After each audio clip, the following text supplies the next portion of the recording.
Gracias por estar con nosotros y darnos el privilegio de pasar un momento y aprender juntos lo que dice la palabra del Señor. Amén. Hoy vamos a seguir estudiando esta serie titulada Bendecidos, redefiniendo la que, hermanos. Estamos aprendiendo. Vamos en el tercer tema de esta serie, estudiando el libro de Mateo, donde Jesucristo comparte las bienaventuranzas. Es otra palabra para esta serie. Que bienaventuranza es la palabra bendecidos. Entonces, hemos estado aprendiendo. ¿Y cuántos se han gozado con la serie?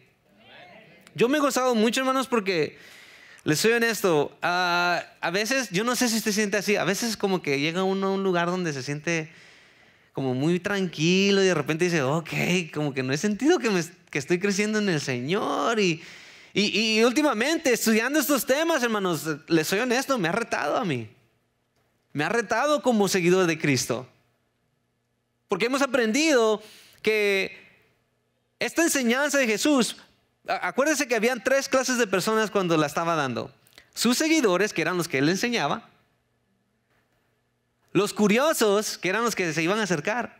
Y Jesús era bien intencional al enseñar, ¿verdad? Él daba un punto, pero estaba pensando en otros también. Y los críticos. De esos no hay aquí, ¿verdad?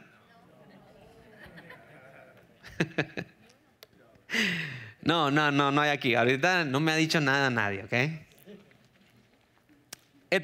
La primera enseñanza que Jesús dio, lo primero que Jesús quiere que nosotros aprendamos es a aceptar algo, que es que somos pobres espiritualmente. Ese es el primer paso para cualquier persona, aceptar que somos pobres. Cuando nos paramos ante el creador de todo el universo, nosotros no tenemos nada, hermanos. Y Jesús, ese es el primer paso de madurez espiritual. Tú puedes conocer este libro de pasta a pasta, pero si no aceptas que eres un pobre espiritual, no eres maduro. ¿Sabe que mucha gente se sabe el libro, pero no puede practicar ni una cosita que dice ahí? Pero se sienten que son adultos, espiritualmente hablando. Y no es así. Entonces la palabra nos dice, el Señor nos dice, tengan cuidado, pongan atención, conozcan mi palabra, vívanla. El primer paso es aceptar que somos pobres ante el Señor. Y a causa, ese nos lleva al segundo paso. A causa de aceptar que somos pobres, yo no sé usted, pero si usted ha luchado con necesidad física, de repente entra una emoción de llanto, de tristeza, de dolor, porque usted dice, ¿cómo le voy a hacer, Señor? Aquellos que reconocen que son pobres empiezan a ver la realidad y entra tristeza, ¿no? Pero qué hermosas las palabras del Señor, ¿no? Afortunados los que son tristes porque entienden su pobreza, porque Dios los va a consolar. Ese es el segundo paso. Hasta ahorita, ¿cuántos han sentido así como que, ok, esto está bueno, sí, yo he aceptado que soy pobre y sí, reconozco mi dolor y todo? Pero vamos a ver qué dice, porque cada paso que va más alto es más difícil. Dígale a la persona que está a la par suya, ¿estás listo? Ahora dígale en serio, ¿estás seguro? Este paso no va a ser fácil, les soy honesto. Este paso puede transformar su vida, hermanos, si usted lo pone en acción. Pero es muy posible, y yo le decía, Señor, que no haya ninguno. Pero es muy posible que muchos hemos caído faltos de este paso. Dice Mateo capítulo 5, verso 5. Quiero que lo veamos aquí arriba porque lo vamos a recitar todos juntos. Que se escuche la palabra de Dios en este lugar. ¿Están listos? 1, 2, 3.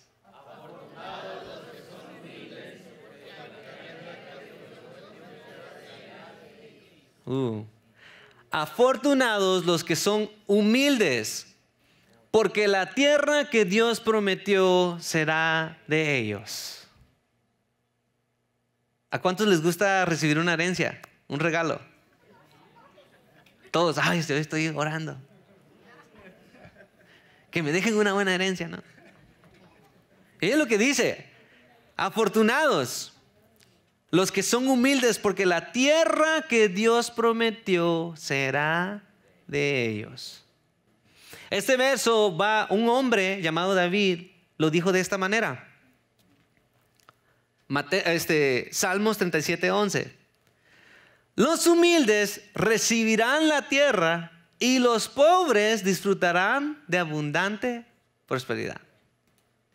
Eso dijo David. Fíjense. Hay algo en esta palabra, ¿no?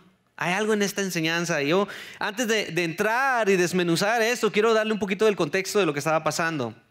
En el tiempo que Jesús llegó, fíjense, habían 4 cosas que estaban pasando. Número 1, la gente estaba bajo el dominio del Imperio Romano. Y eso había causado, los romanos eran muy crueles, eran duros, eran injustos. Ellos eran los ricos y el resto eran los pobres. Y en medio de esa cultura, ¡boom!, se presenta el Salvador del mundo. Eso había causado que la gente mirara la injusticia y el dolor y ellos esperaban ser libres. Entonces ellos esperaban, y este fue el error de muchos de ellos, esperaban a un rey guerrero en ese tiempo. Esperaban a un comandante que iba a pelear contra el Imperio Romano, iba a tumbar todo lo del Imperio Romano. Ellos se quedaron cortos porque se fijaron solamente en lo de esta tierra. Fíjense. Aparte de eso, no había ejemplos de humildad fuera y dentro de la fe. Porque los que sabían de Dios se jactaban porque hacían eso. No había un buen ejemplo. Y por último, una persona humilde era vista como una persona pobre, una persona débil. Ahora, ese era el contexto de Jesús en ese tiempo. ¿Cuál es el contexto de nosotros? Bueno, el mundo continúa enseñando que los que luchan y arrebatan las cosas son los que van a salir adelante. Los que luchan y arrebatan las cosas, los corajudos van a salir adelante. Los que son bien truchas, dicen. Fíjense, y esa ideología ha entrado a la iglesia ahora en día. Cuando yo estudiaba esto me acordaba de alguien que me había hablado de una religión, de una iglesia, donde ellos se enfocaban en entrenar a su gente para tomar el control de 7 pilares culturales, 7 cosas culturales que eran muy importantes. La economía, la educación, el gobierno, la sociedad, etc. Y el deseo de ellos era que al tomar el control, ellos iban a dar un ejemplo de lo que verdaderamente es el cristianismo. A eso se le llama dominionismo. Es la creencia que como cristianos debemos tomar el control de estas esferas, sociedad, política, educación, economía, con el fin de establecer un gobierno que refleje los principios cristianos. ¿Será que eso es lo que el Señor enseñó?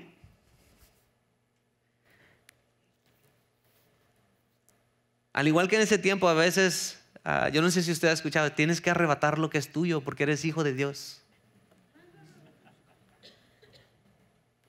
Esa casa que tienes que declararlo. Tienes que arrebatarlo porque tú eres un hijo de Dios y te mereces ese carro. Te mereces esa novia, ese novio. No. Perdón. Ese te pertenece. Hoy todavía pensamos que el agresivo es el que va a salir adelante. Pero bueno, vamos a ver. Si nos estás visitando por primera vez, estamos estudiando estos versos. Y a mí me gusta desmenuzar como las palabras, ¿no? Entonces, la primera palabra que vemos en el Mateo 5, verso 5, dice afortunados. Y esta palabra es un derivado de bendecidos, ¿ok? Porque la bendición de la que Jesús está hablando viene del cielo, no de una suerte que tú recibes. Viene del cielo. Y esta palabra significa que son personas, bendecidos son aquellos que tienen una paz interna que no es afectada por sus situaciones externas. Eso es bendecido. Eso es estar bendecido. No tiene nada que ver con esa casa, ese carro, la cuenta de dinero, la carrera, tener los hijos más, ¿cómo se dice? Obedientes, todo eso. No, es algo interno. Es más, los bendecidos muchas veces, hermanos, van a ser los pilares de paz a quien usted va a pedir consejo. No lo había pensado así, pero son aquellas personas que son constantes, gracias a Dios. Hay consistencia en ellos.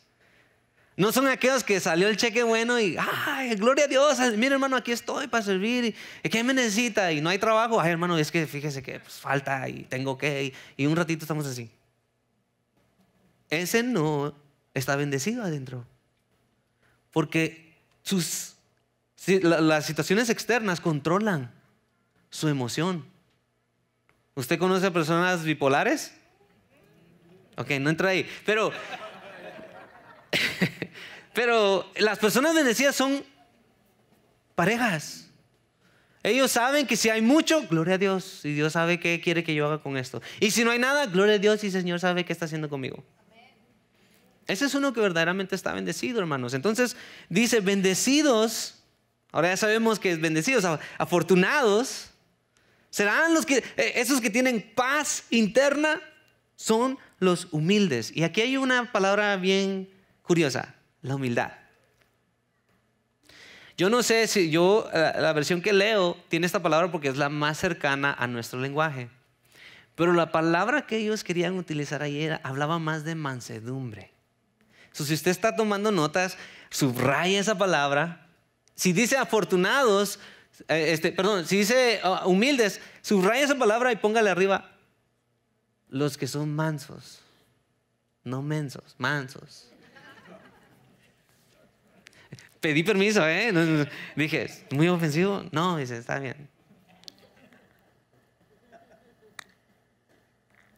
Los que son humildes, esta palabra humildes, la palabra original es los que son mansos, hermanos.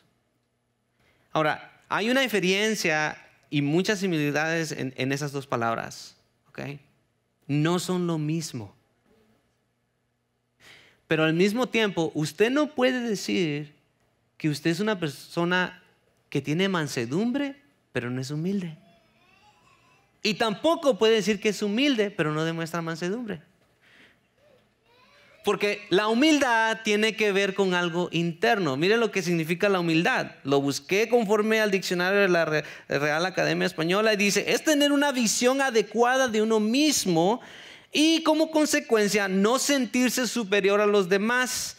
Es reconocer nuestras limitaciones y como resultado actuar con modestia. Es algo interno. La humildad es algo interno. Es como tú te miras a ti. Pero la mansedumbre es como tú actúas. Es externa. La mansedumbre es tener poder y autoridad para defenderse, pero elegir no hacerlo. Es tener influencia, pero usarla únicamente para el bienestar de los demás. ¿Sabe quién era el ejemplo perfecto de esto? Jesús.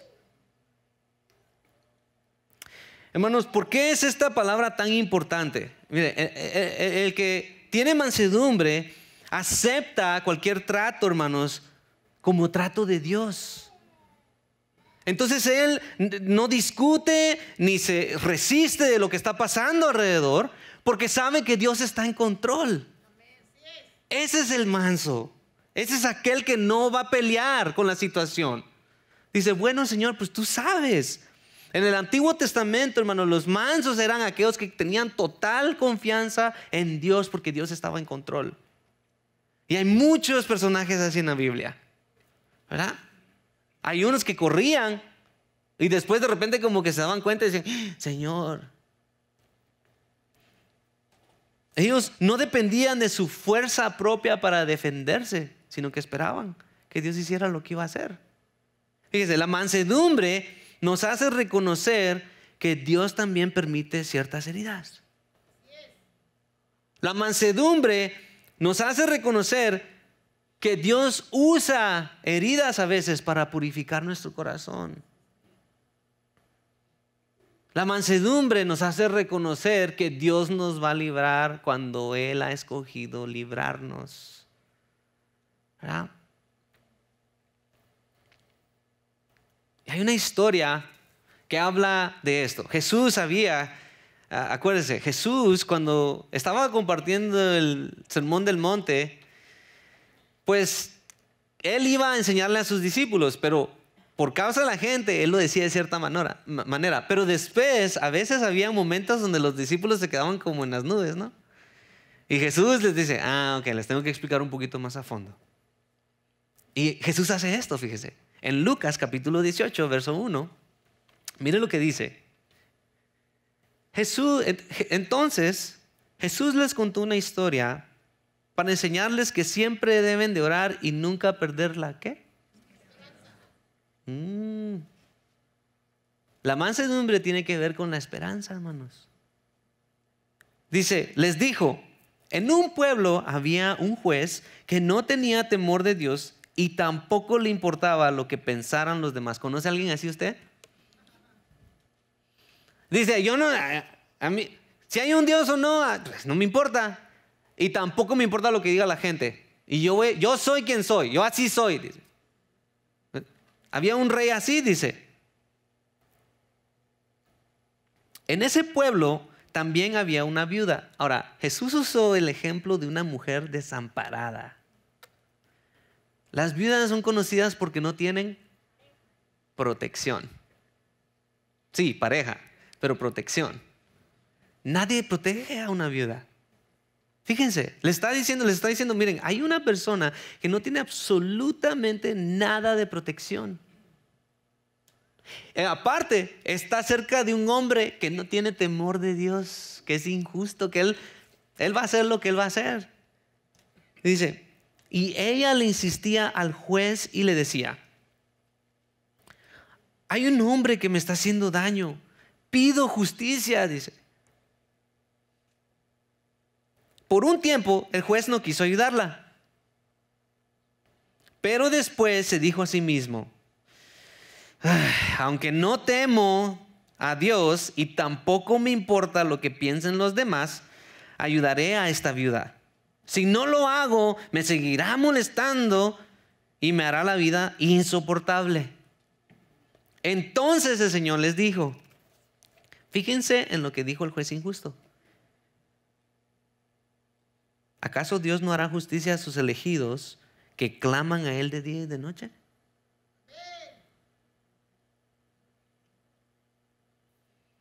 Si un injusto escucha la plegaria de alguien que no tiene absolutamente nada, ¿cuánto no más nuestro Padre?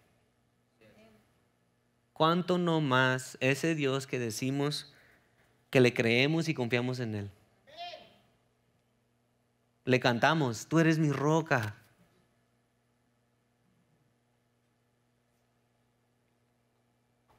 Les aseguro, dice, ¿se demorarán responderles?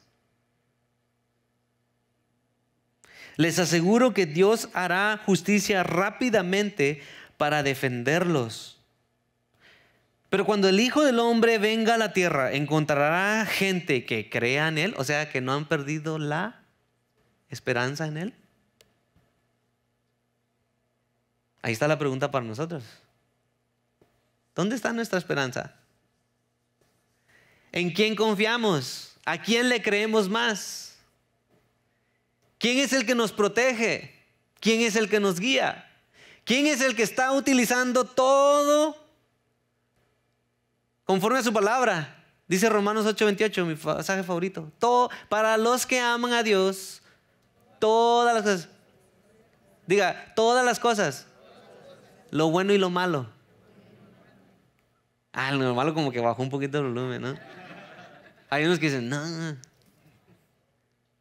Pero para aquellos que aman a Dios, todo, hermanos, nos sirve para bien. Porque Dios ya planificó todo eso para nosotros. Él ya sabía si tú le ibas a entregar su vida, porque Él conoce el futuro también. Y a causa de eso Él ya planificó todo para pulirte y hacerte más como a su imagen. Entonces, ¿por qué nos preocupamos? Nomás nos toca, ¿qué? Gozarnos. Esta semana veía la foto de una familia que quiero muchísimo y andaban por la nieve jugando y todo eso. Y cuando miraba a sus niños, a sus niñas, ¿verdad? Yo me imaginaba, wow, ¿cómo habrá sido ese viaje? Ellas felices, no tenían que preocuparse de nada. Las llevaron a divertirse y regresaron y aquí están en la iglesia y todo. A ellas no les incumbió nada del viaje.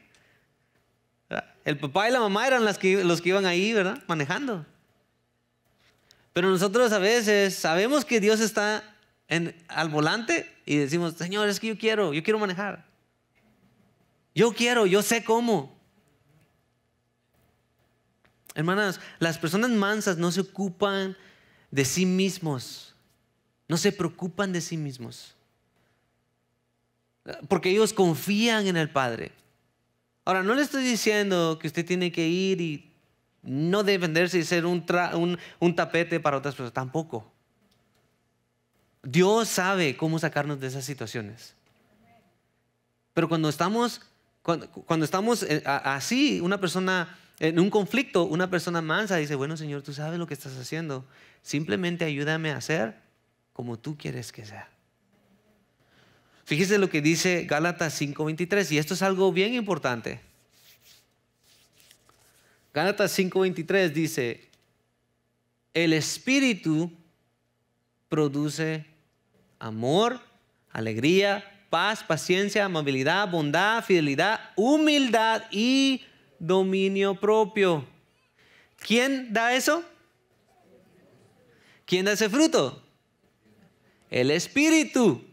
No, hermanos, que yo me tengo que esforzar a ser así. Lo único que usted tiene que hacer es confiar en Él, acercarse a Él, entregarse a Él. Pero déjame decirte esto, si nos estás visitando, si tú no tienes a Jesucristo, si no lo has declarado como tu Señor y Salvador, si no sabes para dónde vas, si no tienes una relación con Él, tú no vas a dar este fruto. Y también, hermanos, les advierto, dejemos de esperar este fruto de gente que no tiene a Cristo en su corazón. Pero es que, hermano, es que tiene que ser también. Bueno, ¿es cristiano? No. ¿Y qué espera, pues? ¿Para qué le pide naranjas a un árbol de manzanas si no lo va a dar? Pero miren lo que dice ahí, la humildad y el dominio propio. Ahí lo hace más claro. Tu humildad te va a dar dominio propio. Y si no tienes dominio propio, ¿eres humilde? No. Entonces Jesús les dice, miren, esta clase de personas son los que van a heredar la tierra. Porque el Señor un día va a volver a hacer este mundo algo hermoso, como era su plan. ¿Y quién cree que va a estar ahí, hermano? ¿A quién cree que le va a dar el trabajo de disfrutarlo, de gobernarlo, de vivirlo? Aquellos que tienen una relación y como consecuencia dan este fruto, porque son verdaderamente salvos. Que vamos a recibir esta herencia, hermanos, significa simplemente que no hay necesidad y tampoco podemos ganárnosla. Solamente el Señor nos la da. Para aquellos que se entregan y bueno, el Espíritu hace esa obra en nosotros. Hermanos, son personas que van a recibir bendiciones en el cielo, pero también aquí en la tierra. Yo le preguntaba a alguien, ¿qué pasa si entramos en un conflicto tú y yo, pero de repente yo dejo de pelear? Y me dice, ¿así de la nada? Sí. Pues yo me miraría como una persona tonta porque yo soy la que sigo peleando. Es cierto. Y el que tiene mansedumbre de repente dice, yo no voy a pelear. Déjeme hacerle una promesa como cristiano. Si usted pelea, Dios no va a pelear por usted. Y si usted quiere que Dios pelee por usted, deje de pelear. Porque cada vez que nosotros peleamos para defendernos, terminamos en un desastre más grande. Más grande. Ahí no hay amenes, ¿verdad? Cada vez que mi esposa me dice algo y yo termino peleando. Cada vez que mi esposo me dice algo, yo sigo con la pleito porque yo tengo que... ¿Cómo termina? Peor. Pero el que dice, bueno, perdóname, la regué. Está bien. Acepto lo que me estás diciendo. No quiero pelear. Eso es meter el freno de mano en el freeway, hermanos. Es muy difícil. Se siente, hermano, se siente. Literalmente se siente cuando uno decide, no voy a practicar mansedumbre. La mansedumbre, hermanos, yo no sé si usted sabía, pero la mansedumbre solamente se demuestra en una sola acción. Y solamente se puede crecer en ella por esa misma acción. Sirviendo a los demás. Solamente sirviendo a los demás demostramos que somos mansos. Porque recuerde, no servimos a los demás. Si no servimos a los demás, no estamos demostrando mansedumbre. Todos dijimos aquí que Jesús era el ejemplo perfecto de mansedumbre. ¿Y sabe qué dijo Jesús? Miren lo que dice Mateo 20:28. Ya vamos a cerrar con esto. Mateo 20:28. El Hijo del Hombre, o sea, Él, no vino para que, ¿qué? Para que le sirvieran, sino que vino para servir a los demás. Hermanos, cuando meditaba esa línea en esta mañana, decía, Señor, gracias por esta iglesia.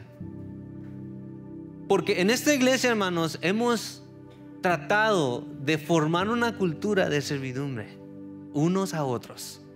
Hay muchas oportunidades para servir. Y no le estoy diciendo que de eso se trata ser cristiano, no. Pero mi deseo es que estas oportunidades a usted le den la oportunidad también de ejercitar su mansedumbre. Y cuando salga de aquí, vaya a su casa y practique lo mismo. Y cuando esté en el trabajo, vaya con sus amigos y practique lo mismo. Y cuando esté con su familia en una fiesta, vaya y haga lo mismo. Pero les soy honesto, los líderes están luchando porque no hay voluntarios.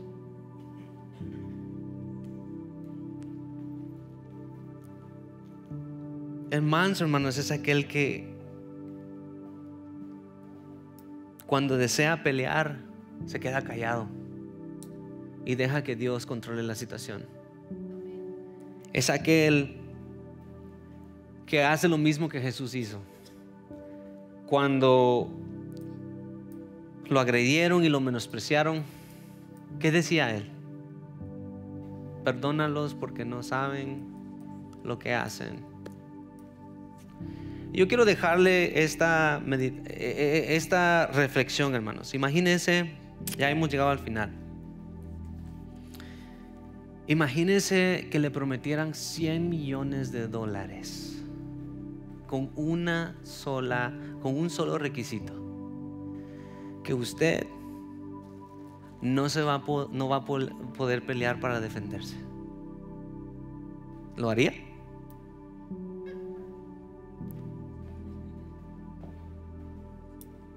Yo creo que sí lo haría, ¿no? $100 millones. Y eso no se compara a estar en la presencia del Señor por el resto de la eternidad. So, hermanos, yo le dije, este tercer paso es un paso que los que están abajo lo miran y dicen, ahí está cerquita. Pero los que están arriba miran y dicen, no, es que no sabes el espacio que hay.